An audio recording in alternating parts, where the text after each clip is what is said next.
Hello guys, কি অবস্থা সবার? আশা করি সবাই ভালো আছেন। আমিও ভালো আছি, আর ভালো থাকবোই না কেন। আমাদের ভাগিনা শান্তর বোনের বিয়ে, তাই খুশিতে তো আরো বেশি ভালো লাগা কাজ করে। তো বিয়েতে আমরা কি করেছি তা দেখতে হলে পুরো ভিডিও জুড়ে আমার সাথে থাকুন। তো চলুন শুরু করা যাক। তো শুরুতেই আমি আর আলমগীর ভাই চলে আসলাম গেটের দিকে, আর এরপরেই চলে গেলাম স্টেজের দিকে। আর স্টেজে এসে দেখি পুরো স্টেজ ফাঁকা, মনে হয় আমরা একটু তাড়াতাড়ি চলে আসলাম। কিন্তু না, এদিকে ভাগিনা শান্ত গায়ে হলুদের পাঞ্জাবি গায়ে দিয়ে কাটিং টু ফিটিং হয়ে ছবি তোলার জন্য সে কি পোজ মারছে। তার পোজ দেখে তো ভাবলাম বিয়েটা মনে হয় শান্তরই। তো তাকে বললাম, তুমি একটু বসো, তোমার একটা সিনেমেটিক শুট নেই। তখন সে ভাবসাব নিয়ে বসে পড়লো। এর পরপরই তো শুরু, সে তো চাঁদের দেশেই চলে গেল।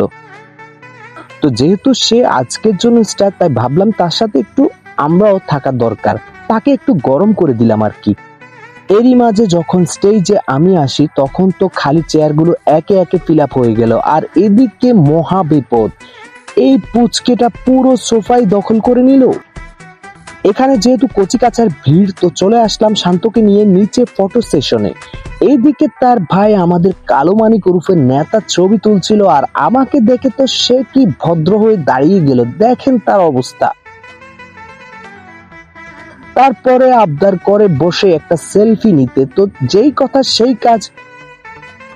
এদিকে আমি বাইরে হাঁটছিলাম, কই থেকে যেন আমার খুদে ভক্তরা আমাকে দেখে দৌড় দিয়ে চলে আসে, আর আমি অবাক কিছুটা। তাদের কথা শুনে আমি কি বলবো, আপনারা না হয় একটু দেখুন।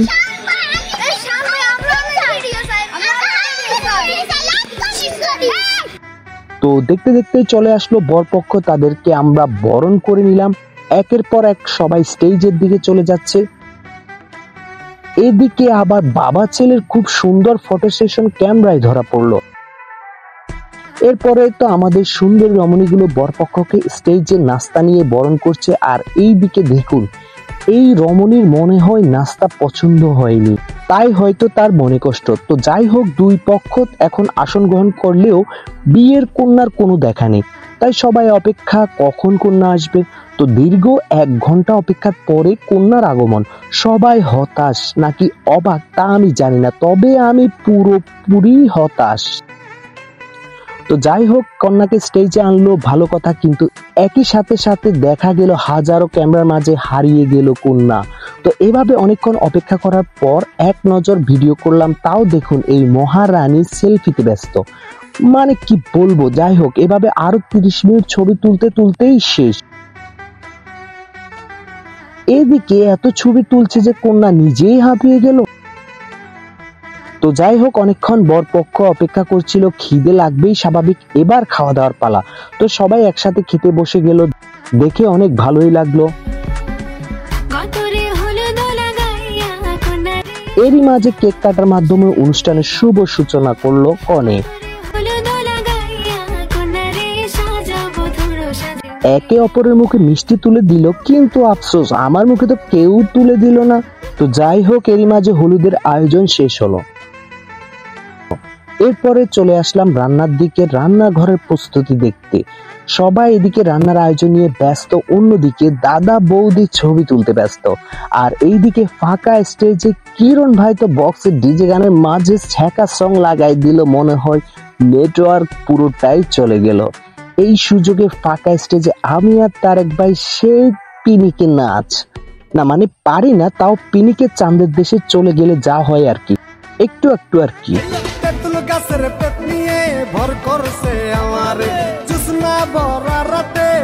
তো এভাবে হলুদের রাত শেষ। পরের দিন একটু গেট আপ সেট আপ নিয়ে পাঞ্জাবি পরে চলে আসলাম।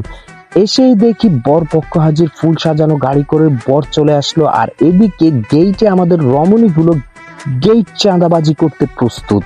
তো শান্ত এদিকে বরকে রিসিভ করছে, অন্যদিকে রমণী বরণ করতে প্রস্তুত। কিন্তু এ কি, ওরা এসেই দেখি তাদের সাজানো বরণ ডালার টোকেন গুলো ছিঁড়ে 10-20 টাকার নোট ধরিয়ে দিল।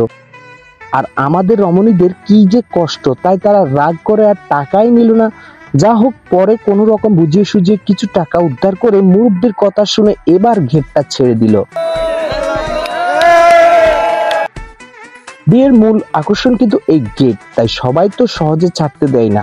যাই হোক, জামাইয়ের জন্য রেখে দেওয়া দুধ তো আর জামাই খেলো না, তাই বাঁচিয়ে রেখে লাভ কি, সেগুলো না হয় আমিই মেরে দিলাম। তো এরপর পরেই বরপক্ষ খাবার টেবিলে আর মেহমান খাচ্ছে, আমিও একটু বরের সাথে দুষ্টামি করে তার পাগড়িটা নিয়ে নিজেই বর সেজে বসে আছি। এদিকে বরের বন্ধুর মনে খুব কষ্ট, ভাবছে আমাকে বর মনে করে আবার সবাই গিফটগুলো আমাকে দিয়ে দেয় নাকি, ওই ভয়ে। কিন্তু তার ভয় কাটিয়ে দিয়েছি, রিল্যাক্স, আসেন আমরা বন্ধু হই, ভাব জমিয়ে নিলাম। তো খাওয়া দাওয়া শেষ হলো, বর কনে একসাথে স্টেজে চলে আসলো। এদিকে সেই বরের বন্ধু আর ধৈর্য ধরতে পারছে না, টুকটুক করছে।